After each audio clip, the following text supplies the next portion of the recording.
माझा बाप चालून चालून थकतो म्हणून फूट मसाजर भेट दिला, तुम्ही काय भेट देणार? मी त्याला नगरसेवक पद भेट देणार, जबाबदारी त्याच्या खांद्यावर. अच्छा, मग आता जसं त्यांनी तुम्हाला खांद्यावर उचलून धरलं होतं तसं मग तुम्ही पण त्याला खांद्यावर घेणार आहात? खांद्यावर नाही घेणार मी, त्याला खांद्यावर घ्यायचं म्हणलं माझं काय खांद्यावर नाही घेऊ शकणार, पण हाताला धरून चांगलं राजकारण 100% त्याला मी शिकवणार. भविष्यात जेव्हा अशी वेळ येईल की तुझ्यासाठी बाप फटाके वाजवेल, तो क्षण कसा? म्हणजे तुझे वडील दोघे तुझ्यासाठी जीपीएसच आहे. तू कुठेही जा. मी नाही, पण माझ्यावरती प्रेम करणारे जे लोक आहेत ना ती जीपीएस आहेत विशेषतः, त्याच्यासाठी माझ्यासाठी सुद्धा. आम्ही 88 कुठे दिसते की लोकांना दिसतं की बाबा तात्या आहे किंवा तात्याचा भाचा आहे, तात्याचा मुलगा आहे. ते 88चं पण काय म्हणजे गणित काय ते तरी सांग. पण ती टाटा इस्टेट पण मी घेताना 2002 साली घेतली होती, ती पण कर्ज काढून घेतली होती. ती कशासाठी? फक्त बाळासाहेब ठाकरेंकडे टाटा इस्टेट होती, नारायण राणेंकडे टाटा इस्टेट होती. नमस्कार, मी संदीप चव्हाण, आपण पाहताय टॉप न्यूज मराठी. प्रथमतः सर्वांना दीपावलीच्या हार्दिक शुभेच्छा. लक्ष दिव्यांचा प्रकाश, त्या जोडीलाच उठण्याचा सुगंधी स्पर्श, फराळाची लज्जत आणि अंगावर रंगीबेरंगी कपड्यांचा साज म्हणजेच फक्त दिवाळी नाही.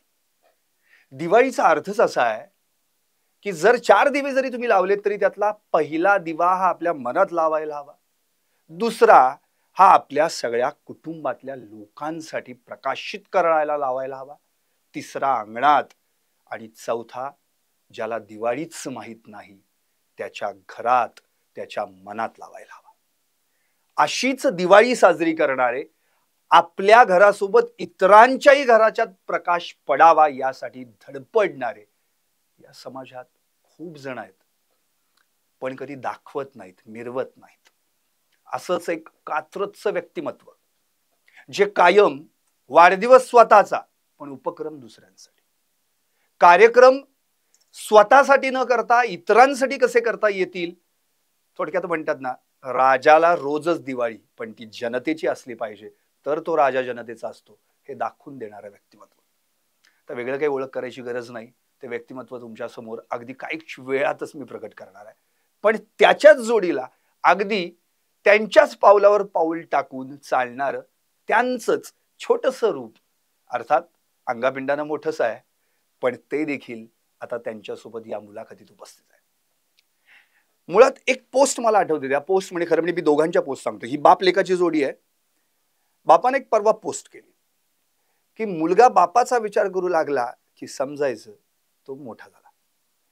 प्रभागामध्ये खूप वेळा चालल्यानं पाय थकतात हे त्याला कळलं, आणि मग त्यांनी मला वाढदिवसाला काय भेट दिली तर फूट मसाजर. यावरूनच कळतं, जर तो बापाला वयाच्या 23व्या वर्षी एवढा जीव लावू शकतो तर तो जनतेला किती जीव लावू शकतो. आता ही बापाची पोस्ट पडली आणि लगेच त्याच्या लेखानं पण पोस्ट टाकली, बाप म्हणजे जगण्याचं माप आहे. ही जोडी तुमच्या समोर आहे, अर्थातच वसंत मोरे आणि रुपेश मोरे. दोघांनी दीपावलीच्या हार्दिक शुभेच्छा. धन्यवाद, तुम्हाला सुद्धा शुभेच्छा. बाप लेकाचं नातं काय ते फक्त प्रकट करण्याचा प्रयत्न मी याच्यातनं केला. आता तुम्हाला उलगडायचं आहे. रुपेश, म्हणजे मला असं म्हणायचं की तात्यांकडून तुला जे गुण मिळालेत, आता उदाहरणार्थ तात्यांनी 33 वर्षांपूर्वी म्हणजे 32 वर्षांपूर्वी राजकारणात प्रवेश केला. तो आकडा उलटा केला तर तुझं वय येतं, म्हणजे 23. म्हणजे तुझ्या आधी देखील तात्यांसाठी फटाके लोकांनी वाजवलेले आहेत, पण तात्यांनी तुला दिवाळीला फटाके वाजवण्यासाठी पहिल्यांदा कधी संधी दिली वा कधी आणून दिले ते फटाके, हे सांग. असं लहानपणी तात्या सगळ्यांनाच, म्हणजे आम्ही 4 भाऊ, सगळ्यांना तात्या 3 पोते घेऊन यायचे. 3 पोते?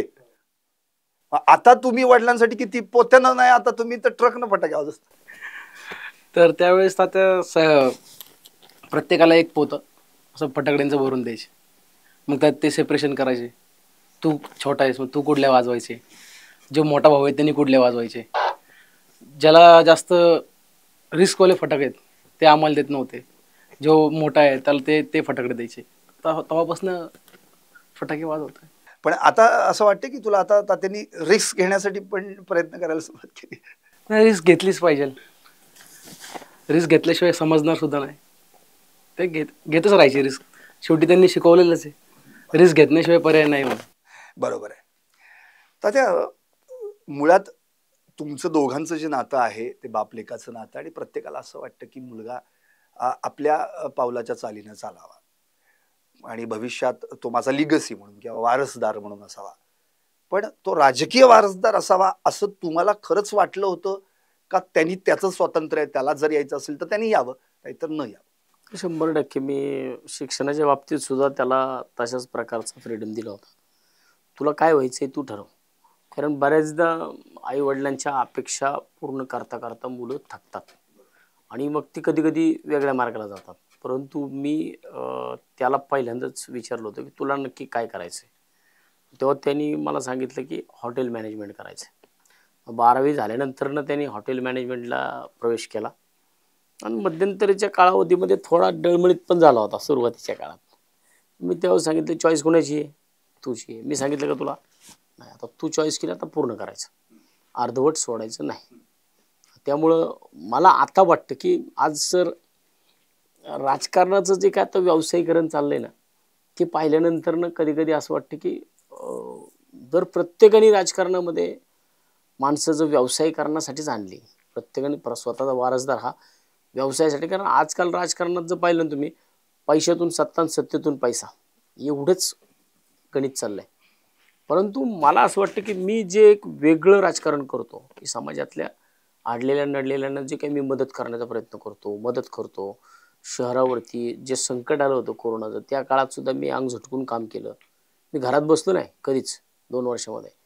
तसं मला पण वाटतं की कुणीतरी माझ्या पण पावला, कारण बऱ्याचदा प्रयत्न केले इतर विषय इतर लोकांकडून सुद्धा, परंतु अपेक्षा भंग होतो. त्याच्यापेक्षा कारण हा लहानपणापासूनच, जसं मला वाटतं की मी 2007 साली नगरसेवक झालो, त्या टायमाला रुपेश 5 वर्षाचा होता. म्हणजे त्याला 5 वर्षाचा असताना त्याच्या अंगावर गुलाल पडलेला आहे. माझ्याकडे अजूनही तो फोटो आहे की तो 5 वर्षाचा होता आणि 5 वर्षाचा असताना त्याच्या अंगावर गुलाल पडला. त्यावेळेस मी 31 वर्षाचा होतो. म्हणजे वयाच्या 31व्या वर्षी मी नगरसेवक झालो. आणि तेव्हापासून जी राजकारणाची गोडी लागत गेली, तसं जरी तो शिक्षण घेत होता तरी पण माझ्या या सगळ्या बॅकस्टेजला तो असेल, माझे भाचे असतील, माझे मित्रपरिवार असेल, हे सगळे बॅकस्टेजला होतेच ना. मग मला वाटतं की आता बॅकस्टेजपेक्षा आता थोडं फ्रंटला पण येऊन काम केलं पाहिजे. की खऱ्या अर्थानं आता माझं 51 वय झालं, पुढं कोणतरी वारसा चालवायला असलं पाहिजे चांगलं राजकारणाचा, चांगलं राजकारण. आणि चांगल्या राजकारणाकरता मी विचार केला. त्याला पण ते पण विचारलं, बाबा तुला नक्की, म्हणजे जबरदस्ती नाही, तुला नक्की हे करायचंय का? जर उगाच माझा वारसा चालवायचा म्हणून नाही, इथं वारसा नाही म्हणून मी त्याला आता माझ्या शेजारच्या खुर्चीवर रोज बसवतो की मी नक्की कशा पद्धतीने लोकांचे प्रश्न सोडवतो. की आपल्याकडे जो माणूस अपेक्षा घेऊन येतो त्याचा अपेक्षा भंग होऊन तो आपल्याकडनं गेला नाही पाहिजे. कमीत कमी ॲटलिस्ट त्याला आपण चहा तरी पाजता आला पाहिजे. त्याला आपल्याकडनं जाताना तो समाधान, माझा प्रश्न मिटला नाही परंतु तात्या माझ्या संग बोलले, एवढं जरी त्याला समाधान वाटलं तरी माणूस बाहेर जाताना चांगल्या पद्धतीने जातो. बरोबर आहे. तात्या, तुम्हाला म्हणजे तुमचा तर वाढदिवस होता 10 ऑक्टोबरला, रुपेचा वाढदिवस त्याच महिन्यात आहे, म्हणजे 21 ऑक्टोबरला आहे. तर त्यांनी तुम्हाला म्हणजे माझा बाप चालून चालून थकतो म्हणून फूट मसाजर भेट दिला, तुम्ही काय भेट देणार?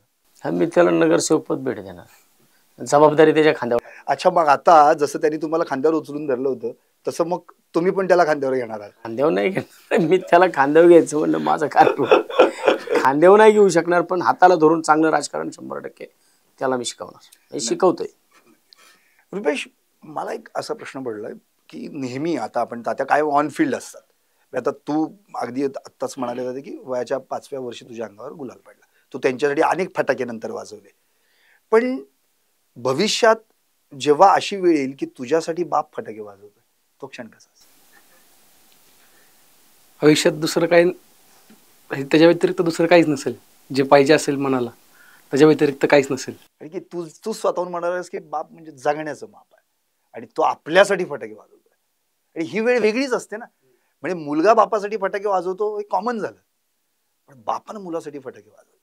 तर आता त्यासाठी तुझे काही प्रयत्न आहेत, ते वडिलांचे अंगभूत गुण घेण्यासाठी तू काय करतोस रोज, कसं ऑब्झर्वेशन करतोस वडिलांना? सगळ्यात पहिलं तर ज्यावेळेस तात्या ऑफिसला येतात, ऑफिसला आल्यानंतर लोकांच्या समस्या कशा आहेत त्या ते डिफेंड कसे करतात. मग काही कुठं कौटुंबिक असतील, काहींची फसवणूक असेल, काहींना दमदाटी करत असेल, कोण दादागिरी करत असेल, बिल्डर लोक फसवणूक करतात. त्याला ते कशा प्रकारे टॅकल करतात. त्यानंतर ना समोरचा माणूस सर्वात पहिलं तर एक शिकायला मिळतं की ते बघतात पहिला समोरचा कसा बोलतो. म्हणजे त्याची भाषा समोरचा ज्याला समजा एखाद्याची फसवणूक झाली, त्याला फोन केल्यानंतर तो कसा बोलतो. जर तो नम्रपणे ते बोलला तर ते पहिला चान्स देतात.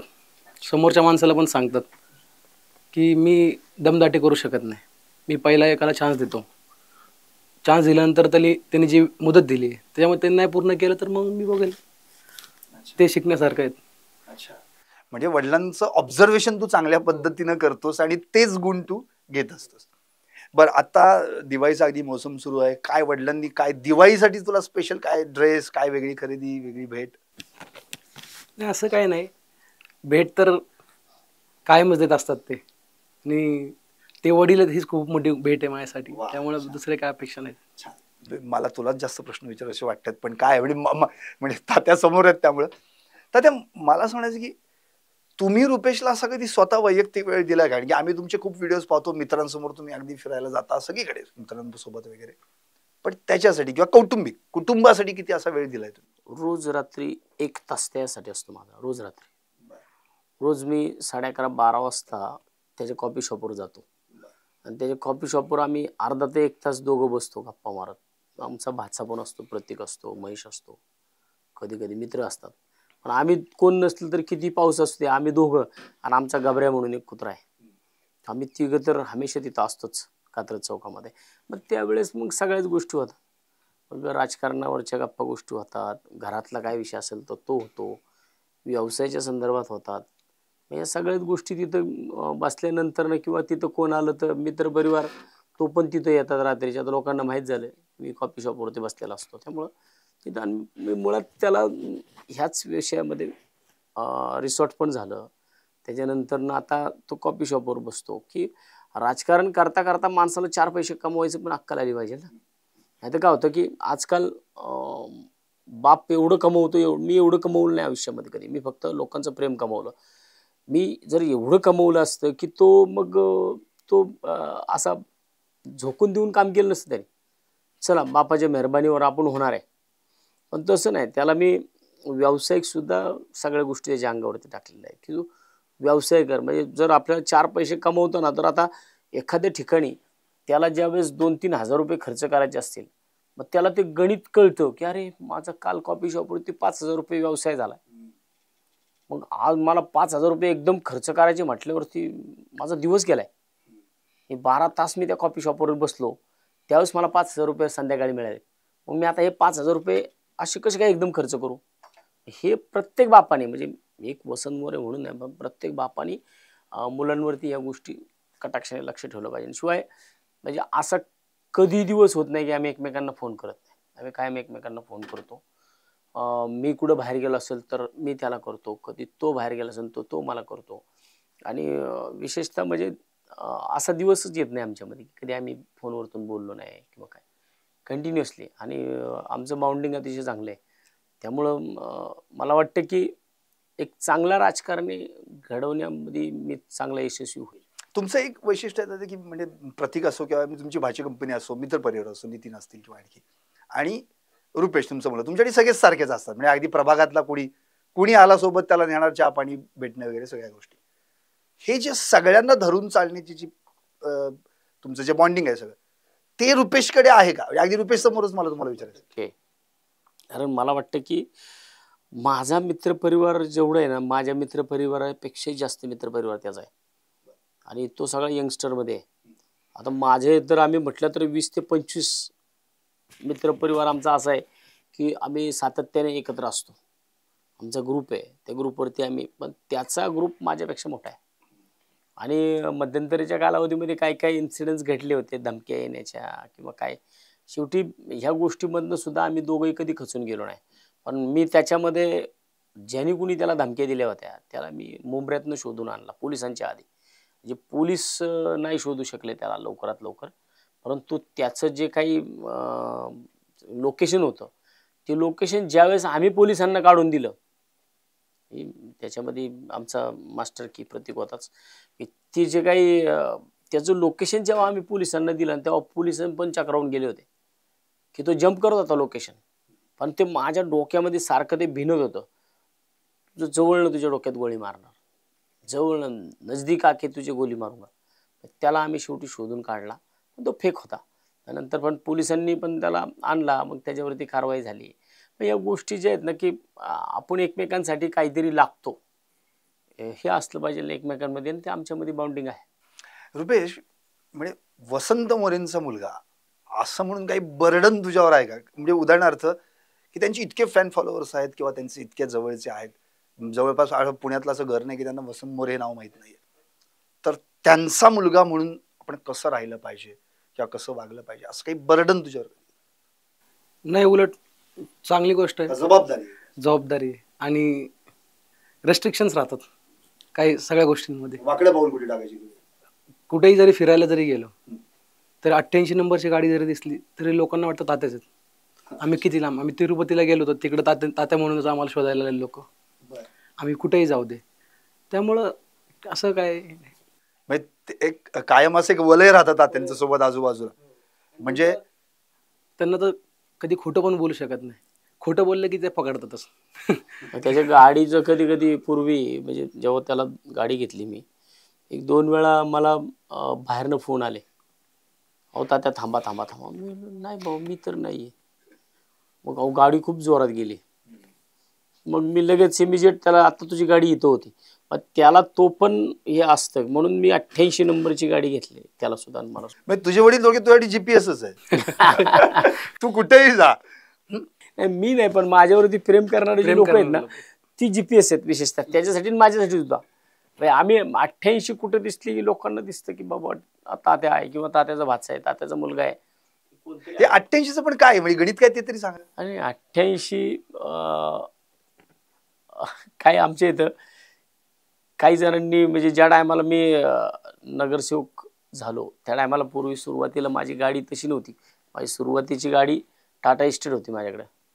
पण ती टाटा इस्टेट पण मी घेताना 2002 साली घेतली होती. ती पण कर्ज काढून घेतली होती. ती कशासाठी? फक्त बाळासाहेब ठाकरेंकडे टाटा इस्टेट होती आणि नारायण राणेंकडे टाटा इस्टेट. अच्छा, म्हणून माझ्याकडे पाहिजे. म्हणून मी लोन मारलं, सेकंड फायनान्स केला, सेकंड हँड गाडी घेतली आणि ती घेऊन मी ती गाडी फिरवायचो. त्याच्यानंतर मग वेगवेगळ्या गाड्या घेता घेता घेता घेता एक दिवशी आपलं एक जरा आमच्या इकडे होता नंबर, माझ्या थोडा खालचा होता म्हणून मी त्याच्यावरचा घेतला. तो तेव्हापासूनची सूट झाला नंबर मला. 88 नंबर हा माझा फेवरेट झाला.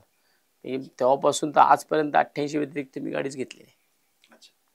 रुपेश, आता म्हणजे आता थोडंसं आपण कुटुंबाकडं जाऊयात. मला असं म्हणायचं की दिवाळी आहे, दिवाळीची धामधूम असते, अशा वेळी साहजिकच एक पॉलिटिकल प्रेशर तात्यांवर असतं किंवा त्यांना वेळ तेवढा घरात कमी मिळत नाही, जास्तीत जास्त बाहेर असणं राहणं, तेव्हा एक जबाबदारी म्हणून तुझ्यावर पडते अशा वेळी घर सांभाळणं, घरातल्या काही जिन्नस वस्तू काही द्यायच्या असतील तर त्यावेळी प्रकर्षानं असं जाणवतं की नाही बाबा, आता वडील जर बाहेर त्या ठिकाणी काम करतात तर मला घराकडे लक्ष द्यायला पाहिजे. तर ते कसं तू हे करतो, टॅकल करतो? 100%. तसं तर दिवाळीला तर तात्या येतातच, वेळ काढून काही करून प्रत्येक ह्याला सणाला येतातच. आल्यानंतर समजा तर कधी मुंबईला गेले, कुठे बाहेर गेले, त्यावेळेस ती जबाबदारी मला पार पडणंच आहे. कारण की मुलगा म्हणून घरातल्या सगळ्या जबाबदाऱ्या त्यांच्यानंतर मलाच पार पडायच्या. पण ते त्यांनी जसं स्वीकारलं आहे लोकांसाठी जगण्याचं, तसं मी पण स्वीकारलंच आहे. पण माझा अजून त्यांचा एवढा अनुभव नाही आहे, त्यामुळे ते करत असताना घराची पण जबाबदारी घेणं ते मी समजतो आणि ते समजून मी घरातली पण जबाबदारी तशी पार पाडतोच.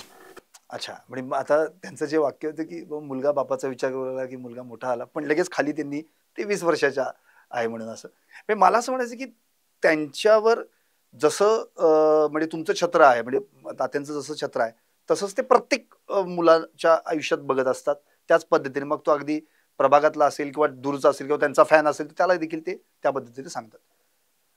त्यांची दिनचर्या बघून कधी तुला असं वाटतं की अरे असं आपण तात्यांसारखं राहिलं पाहिजे, असं आपण वागलं पाहिजे, अशा त्या बाबतीमध्ये मला खूप वाटतं. तेवढ्या बाबतीमध्ये मला खूप वाटतं की मी जसं सकाळी उठतो तसं त्यांनी उठलं पाहिजे. लवकर, थोडं उशीर होतो पण थोडं लवकर उठून मग पब्लिकमध्ये फिरलं पाहिजे, लोकांकडं गाठीबिठी घेतल्या पाहिजेत, थोडा व्यायाम केला पाहिजे चांगला. व्यायामाने स्वतःचं शरीर सदृढ राहतं. दिवसभर तुम्ही कोणत्याही तुमचं कसलंही मोठं चॅलेंज तुमच्या समोर येऊ द्या, तुम्ही ते टॅकल करू शकता. व्यायाम हा आयुष्यात शरीरात खूप महत्त्वाचा आहे. तो पण मध्यंतरीच्या कालावधीमध्ये तो पण करायचा, तालमीत जात होता. पण त्याला जरा त्याचा इथं हाड ब्रेक झालं हाताचं. तेव्हापासून थोडं स्टील रॉड असल्यामुळं त्याला व्यायामावरती रिस्ट्रिक्शन्स आले त्याला. त्यामुळं थोडं जरा झाले थोडं. कारण की तात्यांची दिनचर्या मुळात कात्रजमध्ये फेमस आहे. ते सकाळी उठतात, मग अगदी सगळी मंदिरं, पाया पडणं वगैरे, हा सगळा त्यांचा. असं बघायला गेलं ना सर, आता कोणच असं नसेल जे त्यांच्या एवढं झोपत असेल. ते फक्त 4 ते 5 तास झोपतात आणि त्यानंतर ना 4 ते 5 तास झोपून आता रात्री 1 वाजता मग त्यांच्या एवढं कमी झोपत नसेल असं म्हणायचं. हा. आणि पळत पण कोण नसेल. जे म्हणजे कमी झोपून एवढी एनर्जी येणं ते शक्य आता मला तर वाटत नाही आता कोणाला होऊ शकेल.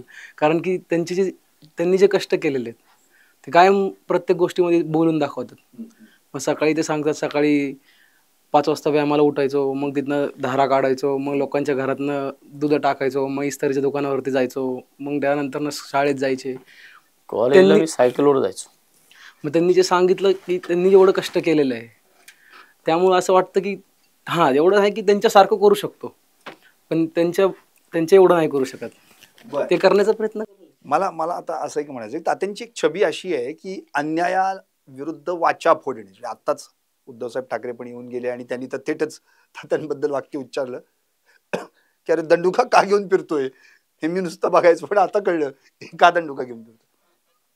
तसं जे त्यांचं जे काही म्हणजे नेचर आहे, तर तसं नेचर तुझ्यात तू उतरवण्याचा प्रयत्न करणार आहेस. कारण की तात्यांबद्दल आता नेहमी असं म्हणलं जातं की तात्या म्हणजे अगदी म्हणतो ना रोखतो, आणि जिथे काय अन्याय तिथे डायरेक्ट मग ते दांडका असेल किंवा काहीतरी घेऊन जाणार.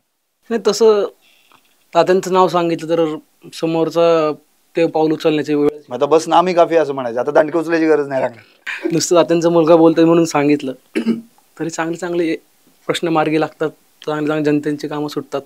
पण एक असं मुलगा म्हणून तुला अशी किती भीती वाटत नाही? तात्या रिस्क घेतात, रिस्क घेऊन बाबा एखाद्या कुणालाही नडतात ते बिंदास, एखाद्या सर्वसामान्य माणसासाठी ते अगदी रस्त्यावर उतरून, तेव्हा अशी एक आकस्मिक भीती वाटते का? माझे वडील आहेत, ते असतील जगासाठी ते नेते राजकारणी, माझे वडील आहेत, अशा वेळी काही भीती वाटते का एक मुलगा म्हणून?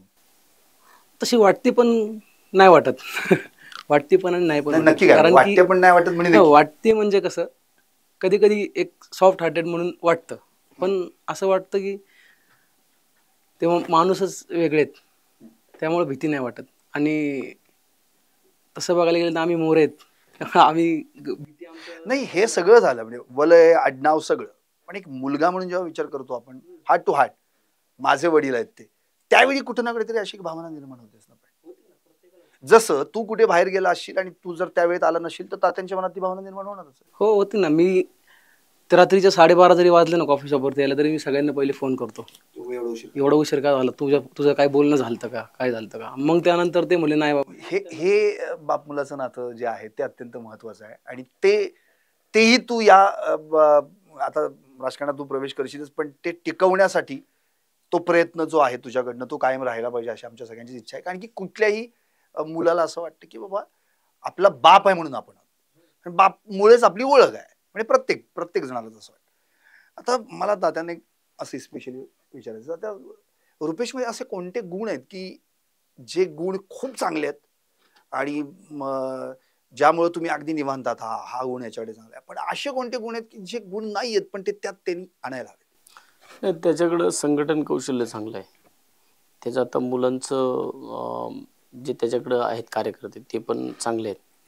आणि मला वाटतं की व्यसनाधीन त्याच्याकडे कुणी नाही आहे, हा सर्वात महत्वाचा.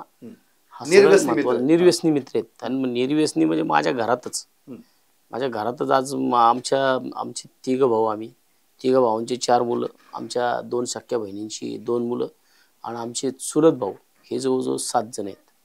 म्हणजे हे 11-13 जण, 13 जण मध्ये माझी अतिशय मोठी ताकद आहे.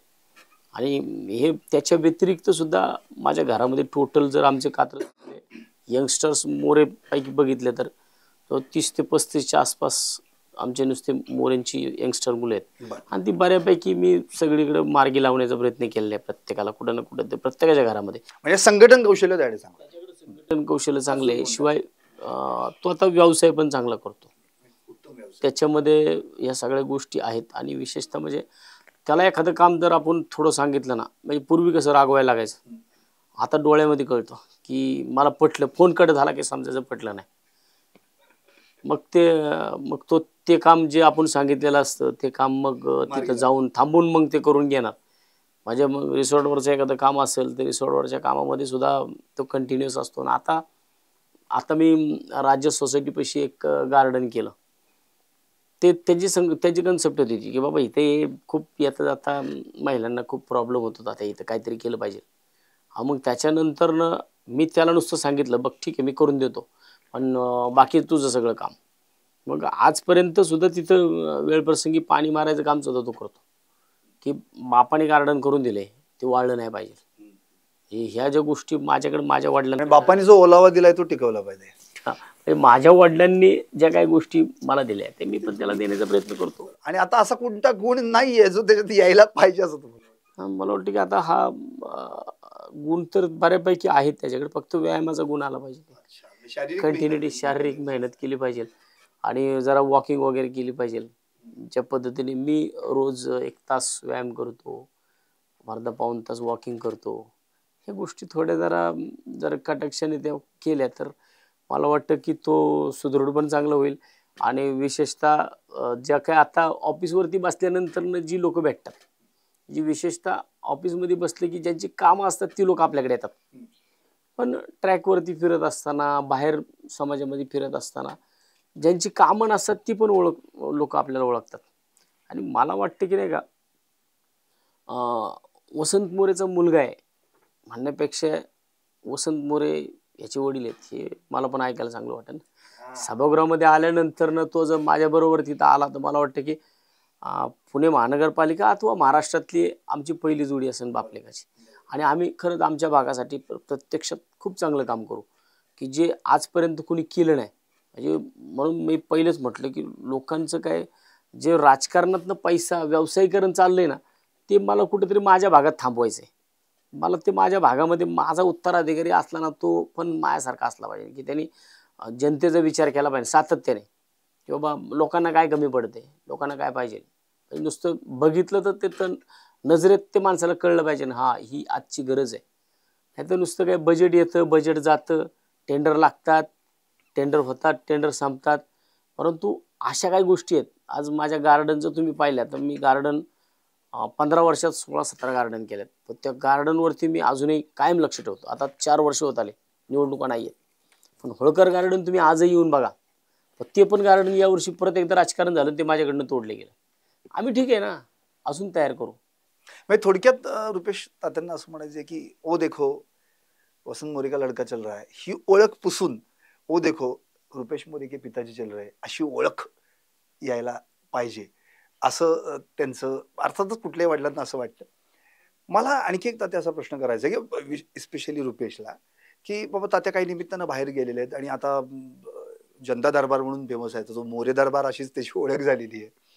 आणि त्या ठिकाणी समजा तात्या काही निमित्तानं नाही आहेत किंवा त्यांना वेळ लागतो आणि आता तुझ्यावर जबाबदारी आहे त्यांना ती समोर आलेल्या जनतेला टॅकल करायची, तर अशा वेळी असं होतं का कधी की तात्या कशा अँगलने हा विषय सोडवू शकले असते किंवा त्यांना न्याय देऊ शकले असते, तर ते तुला काम करावं लागलं, ते तू केलं आणि त्यांनी तात्यांना फोन करून सांगितलं की तात्या आम्ही आलो होतो तुम्ही नव्हतात पण रुपेश मोरे काम झालं? हा नक्कीच तसं ऑफिसमध्ये बसल्यानंतर लोकांचे प्रश्न किती महत्त्वाचे आहेत हे पहिले बघायला लागतात. जर समजा जे प्रश्न माझ्याकडून सुटू शकतात, जे आता समजा एखादा आपल्या इथला प्रश्न असेल तर ते नक्कीच मी सोडवण्याचा प्रयत्न करतो त्यावेळेस. आणि ज्यावेळेस तात्या नसतील त्यावेळेस मी त्यांना फोन करून विचारतो की असं असं आहे, काय करायला पाहिजे त्याच्यामध्ये. ते सांगतात, प्रत्येक गोष्ट सांगतात. मग कुठल्या समजा अधिकारी असतील, कोण काय असेल, कोणाशी बोलायचं असेल ते नंबर देतात, त्यांना फोन करून सांगतात.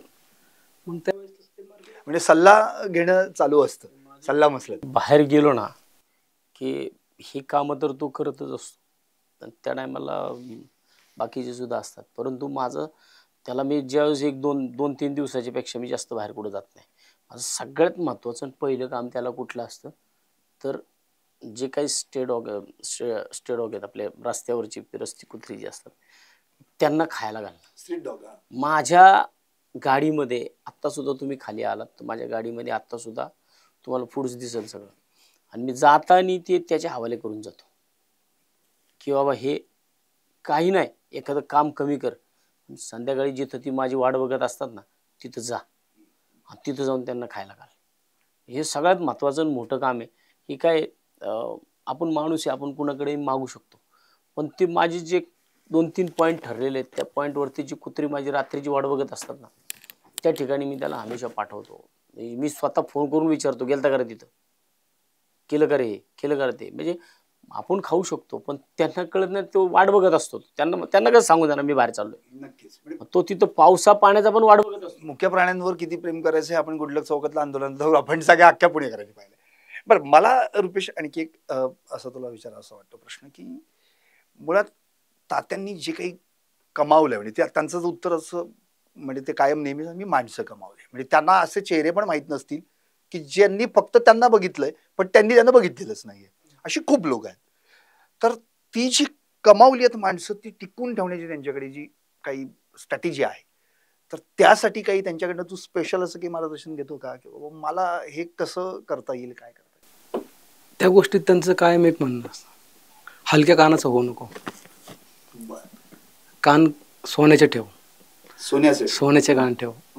कुणी काय सांगितलं, कुणी काय बोललं तर लगेच त्याच्यावरती रिॲक्ट होऊ नको. सगळ्यांचं ऐकून घे, सगळ्यांचं काय म्हणणं ते महत्वाचं आहे. बरोबर, म्हणजे माणसं टिकवण्याचा हा सर्वात मोठा उपाय आहे तो त्यांनीच तुला सांगितलेला आहे. बरोबर.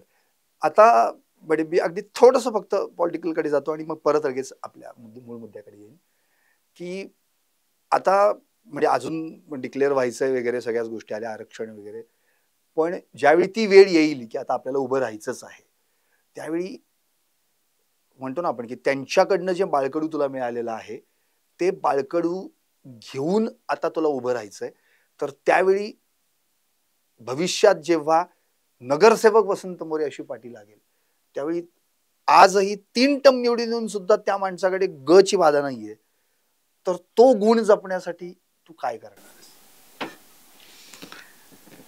तसं तर ते सोपं नाहीये ना ते जपवणं, ते आज त्यांच्याकडे आहे. त्यासाठी जे जे काय करता येईल, जसं की आता समजा ज्यावेळेस लोकांमध्ये जायचं असेल किंवा ते सगळ्यात मेन तर ते टिकवणं आहे. ते टिकवण्यासाठी जे जे काय करता येतं, आता समजा असं की मी त्यांना कायम रात्रीचं ज्यावेळेस आम्ही बसतो ना त्यावेळेस प्रत्येक वेळेस विचारत असतो की ह्याच्यावरती काय केलं पाहिजे, त्याच्यावरती काय केलं पाहिजे. तसंच प्रयत्न तर असतातच. नाही, अगदी बरोबर सांगतोयस तू. मुळात मला असं म्हणायचं की हा प्रश्न अवघड आहे, पण म्हणजे एवढ्या सगळ्या प्रश्नांमध्ये मी अवघड प्रश्न टाकला तुला, पण मला असं म्हणायचं की त्यांच्याकडे ते नाहीच आहे ना, म्हणून तर आज माणसं त्यांच्याकडे ती जोडली जातात आणि ते टिकवलंय त्यांनी, एवढं सोपं नाहीये. तर ते आत्ता या वयात आपण अर्थातच वडिलांच्या पाठिंब्यानं जनतेच्या आशीर्वादानं निवडून येऊ, आपण मान्य आहे. चला आता ओळख आपली वसंत मोरेंचा मुलगा ही ओळख आहे आपली, त्यांची तर इच्छा आहे की तुझी वेगळी ओळख व्हावी, पण नंतर ती टिकवणं पण गरजेचं. जसे त्यांनी टिकवलं, त्यांच्या मागे तर कोणी पॉलिटिकल तर नव्हतंच. मी त्यांनी आत्ताच सांगितलं की अगदी 88ला तर त्यांनी ती सगळं ते ऑब्झर्व केलं आणि मग ते शाखा आणि 93ला ते एंट्री केली. तर प्रश्न हा पडतो की जेव्हा आपल्या वडिलांनाच कोणी गॉडफादर नसतो आणि तो वडीलच कोणाचा तरी गॉडफादर बनतो, त्यावेळी आपण तो आपला प्रत्यक्ष फादर आहे, तर अशा वेळी आपण कसं राहिलं पाहिजे. तर तो गुण जो तात्यांनी कायम डायव्हर्ट केलाय, ग हा प्रकारच त्यांच्याकडे नाहीये, तर तो येण्यासाठी आणखी काही डेव्हलपमेंट स्वतःसाठी करणार आहेस, कसं काय? हो नक्कीच, तसं त्यासाठी तर मी प्रयत्न करतोच. त्याच्याकरता मला वाटतं की सगळ्यात महत्त्वाचं त्याने, मी जे काही आजपर्यंत 15 वर्ष मी नगरसेवक आहे, पण मी कायम सातत्याने स्वतःला सांगत असतो की एक अहंकाराचा वारा न लागो माझ्या राजाचा. म्हणजे आयुष्यभर आजपर्यंत 15 वर्षामध्ये शहरातली अनेक मोठी मोठी पदं भोगली, विरोधी पक्षनेता असेल, गटनेता असेल, स्टँडिंग कमिटी असेल, सगळी पदं भोगली, पण स्वतःला कधी अहंकार होऊन दिला नाही. कारण अहंकार हा राजकीय माणसाचा सगळ्यात मोठा शत्रू आहे. ज्याला राजकारणाव्यतिरिक्त सुद्धा जो माणूस स्वतः आयुष्य जगत असतो त्याला अहंकार हा त्याचा सगळ्यात मोठा शत्रू आहे. तो इगो त्याला झाला नाही पाहिजे, मी त्याला हे कायम सांगेल. आणि समोरचा माणूस कधी कधी तुमच्यासाठी ना पॉझिटिव्ह गोष्टी घेऊन आलेला असतो, पण तुम्ही त्याच्याकडनं आला माझ्याकडे काहीतरी मागायला, अशा भावनेतून जेव्हा तुम्ही त्याच्याकडे बघता ना, तुमच्याकडनं चुका होतात. मग ह्याच्याकरता पहिल्यांदा तुम्ही त्याचं ऐकून घेतलं पाहिजे. तो राईट आहे रॉंग आहे काय ऐकून तर घ्या. तो काय म्हणतोय हे कधी कधी मला सुद्धा होतं बरं का. म्हणजे ज्यावेळेस कधी कधी माणूस आहे टेन्शन असतं, कधी कधी कधी टेन्शन येतं, कधी काय डिप्रेसमध्ये होतं काय, पण अशा वेळेस माझ्याकडनं सुद्धा समोरच्या माणसाच्या बाबतीमध्ये कधीतरी एक भडभड बोलून जातो. पण नंतर ना मग मी परत जागेवरती येतो, विदिन सेकंद मी परत जागेवर, तर नाही राव आपण ह्याचं ऐकून घ्यायला पाहिजे होतं, आपण असं रिॲक्ट नव्हतं व्हायला पाहिजे. लगेच मी परत त्या माणसाला बोलून घेतो, हां बोला काय विषय. म्हणजे हे तुम्हाला जागेवरती येता आलं पाहिजे आयुष्यामध्ये. ह्या सगळ्या गोष्टी शिकल्या, दुसरं काय शिकायची गरज नाही. आयुष्यामध्ये तो माणूस 100% यशस्वी होणार म्हणजे होणार. फक्त त्यांनी समोरच्याची बाजू ऐकून घेतली पाहिजे. बाजू ऐकून न घेता जर तुम्ही रिॲक्ट व्हायला लागले तर मग पॉझिटिव्ह आहे की निगेटिव्ह आहे. म्हणजे माझ्याकडनं सुद्धा पहिले ह्या गोष्टी व्हायच्या, कारण मी सुद्धा प्रचंड शेवटी मी तालीम केलेली आहे, त्यामुळे लोक म्हणतात पैलवानांचा गुडघ्यात असतो, पण माझा काही इथपर्यंत आजपर्यंत मी काही थांबलो नाही त्या क्षेत्रामध्ये. मी सुद्धा नाहीतर ह्या सगळ्या गोष्टी माझ्याकडनं सुद्धा आल्या असत्या. पण जेव्हा आपल्याला वाटते की तो माणूस आपल्याकडे काहीतरी मागायला येतो, कधी कधी तो द्यायला पण आलेला असतो, पण तुम्ही त्याचं ऐकून न घेतल्यामुळे तो माघारी जातो, मग तिथं तुमचं फार मोठ्या प्रमाणात नुकसान होतं. मग समोर आलेला माणूस हा तुमच्याकडे कशाला आलाय.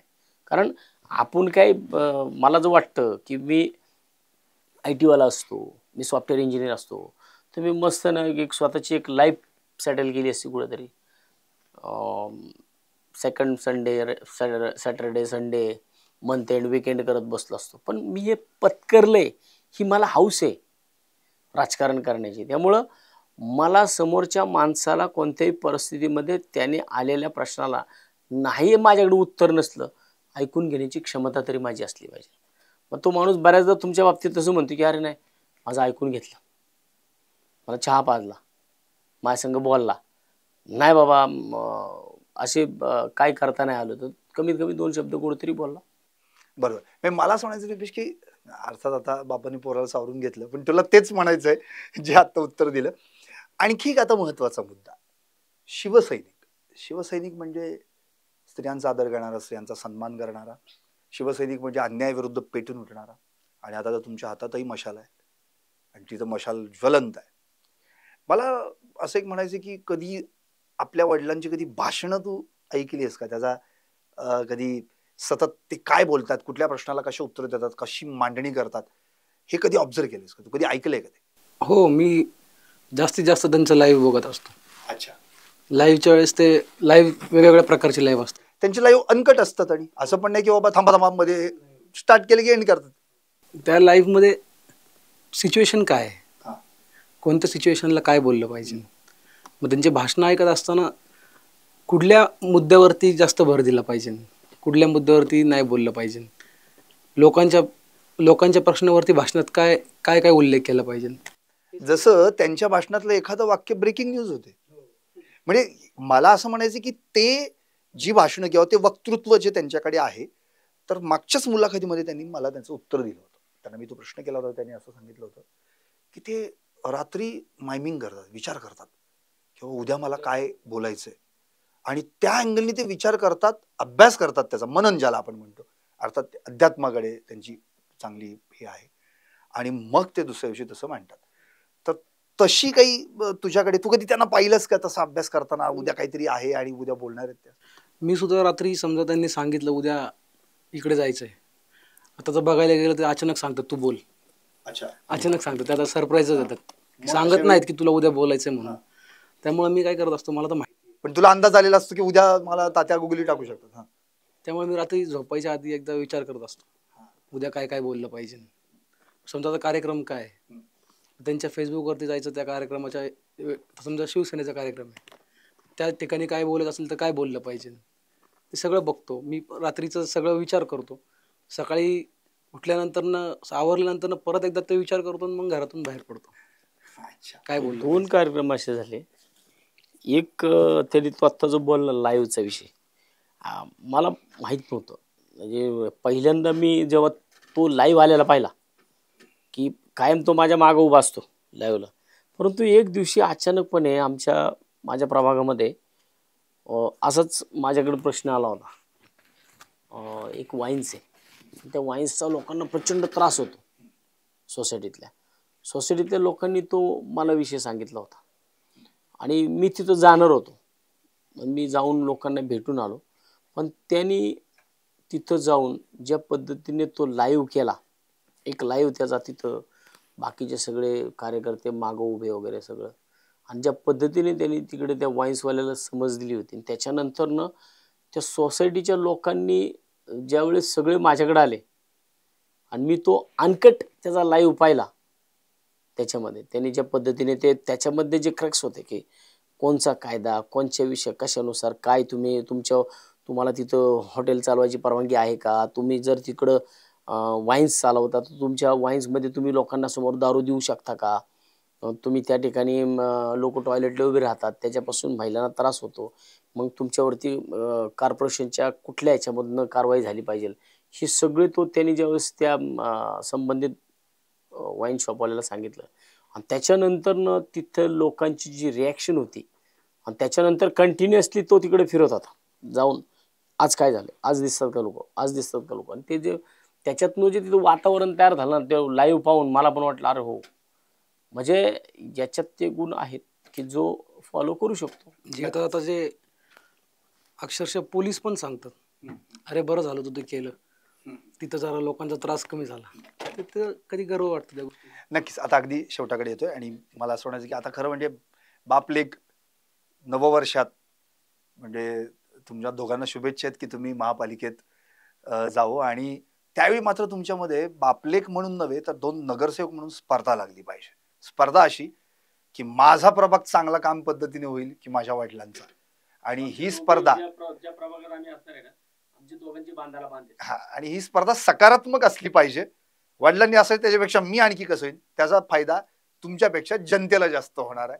सर, अशी अपेक्षा जनतेनं बापलेकांकडून ठेवलेली आहे, ती अपेक्षा तुम्ही निश्चित पूर्ण कराल, आणि हीच खरी भेट, दिवाळी भेट म्हणून तुम्ही जनतेला देणार आहात.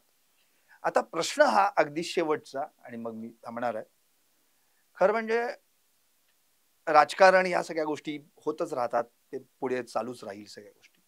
पण असं कधी वाटतं का की आज आम्ही दोघंही एकाच वेळी एकाच ठिकाणी येऊन एकमेकांविषयी थोडंफार तरी का होईना पण आम्हाला आमच्या विचारांची देवाणघेवाण करता आली, जी सगळ्या टॉप न्यूज माडीच्या प्रेक्षकांसमोर, तर त्यांना बाप लेकाचं नातं कसं असावं याबद्दल प्रत्येकानं एखादा एक संदेश फक्त द्यायचा आहे. एक बाप म्हणून कसं असावं आणि मुलगा. मला वाटतं की ज्यावेळेस बापाची चप्पल पोराच्या पायात येते ना, त्यावेळेसपासून बापाचं आणि पोराचं नातं मित्राचं असलं पाहिजे. हे काही चुकत असतात पोरं, पण ती चूक झाल्यानंतर ना त्याने ती कबूल करून आपल्याला सांगितली पण पाहिजे, ना की चुकात न चुका मग त्या लपवल्या पाहिजेत. न लपवता त्या बापाला सांगता आल्या पाहिजेत. जर त्या सांगितल्या तर मला वाटतं की त्याच्यावरती 100% मार्गक्रमण, त्या उद्भवलेल्या परिस्थितीवरती आपल्याला मार्गक्रमण करता येतं. त्याच्यामधून आपल्याला चांगल्या प्रकारे आपलं पुढचं जे काही मार्गक्रमण असेल ते करता येतं. संवाद साधला पाहिजे. संवाद महत्वाचा तोच आहे विषय. ज्यावेळेस तुमच्यामध्ये संवाद असतो ना, त्यावेळेस वाद होत नाही, आणि संवादामधला स निघून गेला की नुसता वाद राहतो. त्याच्याकरता तुमचे म्युच्युअल अंडरस्टँडिंग चांगलं असलं पाहिजे. तुमच्यामध्ये संवाद चांगला असला तर कुठलाही विषय राहू द्या त्याच्यावरती तुम्ही 100% मार्ग काढू शकता. त्यामुळे माझी तर सगळ्या आईवडिलांना विनंती असेल की मुलांसंग संवाद करा. रुपेश, तुझी काय कमेंट असेल याच्यावर? एक मुलगा कसा असला पाहिजे? शिकवणच अशी आहे की किती जरी आपण जरी किती चुकलो तर वडिलांनी ती चूक एक्सेप्ट करणं आपली, ही पण खूप मोठी गोष्ट आहे. आणि ज्यावेळेस घरचे आपली चूक एक्सेप्ट करतात त्यावेळेस आपली पण जबाबदारी वाढते की पुढची चूक होणार नाही. आणि दादांनी जसं सांगितलं, संवाद पाहिजे. संवाद तर नक्कीच पाहिजे, कारण की बरेच घरं आम्ही आता ऑफिसला बघतो, बरेच घरं आणि बरेच आईवडिलांची नाती तुटतात हे संवाद नसल्यामुळे, मिसअंडरस्टँडिंग होतात. आमचा संवाद डेलीच होतो. रात्री बसल्यानंतर दिवसभर काय केलं इथनं सांगण्यापासून सुरुवात होतो. त्यामुळे प्रत्येक मुलांनी सुद्धा आई वडील कशासाठी सांगतात? आई वडिलांना सांगण्याची म्हणजे काय होणार आहे, सांगितल्यानंतर काय होणार हे समजून घेतलं पाहिजे. आणि ज्यावेळेस हे समजून ज्यावेळेस तो मुलगा हे समजून घेईल त्यावेळेस त्याला आई बापाची किंमत कळेल आणि आई बापाच्या जबाबदाऱ्या कळतील. सुंदर. तर हे होते दोघेही बापले करतात. त्यांनी अतिशय उत्तमरित्या दिवाळीचा फराळ सांगता सांगता नात्यांचा फराळ कसा असावा हेच उलगडून दाखवलं. उदाहरणार्थ लाडू आहे पण त्यात जर पाकाचा गोडवाच नसेल तर त्या लाडवाला अर्थ काय? करंजी आहे पण त्यात सारणच नाही, ती करंजी उपयोगाचीच काय? चकली आहे पण तिनं आपल्याच भोवती वेटोळे घालून एकमेकांना संरक्षण दिलं नसेल तर ती चकलीच काय? राहिली गोष्ट चिवड्याची. चिवडा भले सगळ्यांना घेऊन एकत्रित असतो पण जेव्हा खातो तेव्हा सगळ्यांना घेऊन एकत्रित करून आपण खात असतो. त्याचं कारण सुखासोबत दुःख येणारच. पण म्हणून मी दुःख वेचत बसलो, सुख निवडत बसलो तर हातात काही येणार नाही. हा फराळ जो आपण ताटातला दिवाळीत खातो तो सगळ्यांच्या मुखात जावा ही तर नक्कीच परमेश्वरचरणी प्रार्थना आहे. पण नात्यांचा फराळ अत्यंत महत्वाचा आहे. त्यातला गोडवा टिकावा यासाठी नाती टिकली पाहिजेत. त्यासाठी तुम्ही आम्ही सर्वांनी प्रयत्न करायला हवे, जसे रुपेश आणि वसंत तात्या हे दोघे करतायत. अर्थात त्या दोघांकडून तुम्हाला तर सर्वांना टॉप न्यूज मराठी अधिक सगळ्यांना शुभेच्छा आणि आमच्याकडून देखील त्यांना टॉप न्यूज मराठीच्या तर्फे खूप खूप शुभेच्छा. मात्र टॉप न्यूज मराठी, आपला महाराष्ट्र, आपली बातमी. तुमची car, electric panel, data server आगीपासून सुरक्षित आहे का? नाही? मग आजच बसवा F protect temperature activated fire suppression device. यामध्ये आहे eco friendly non toxic pressurised liquid जे आग लागल्यास क्षणार्धात ऍक्टिव्हेट होऊन आगीवरती मिळवते नियंत्रण. बसवण्यास अतिशय सोपे आणि सुटसुटीत टेकालिपचे एक दर्जेदार उत्पादन एफ प्रोटेक्ट.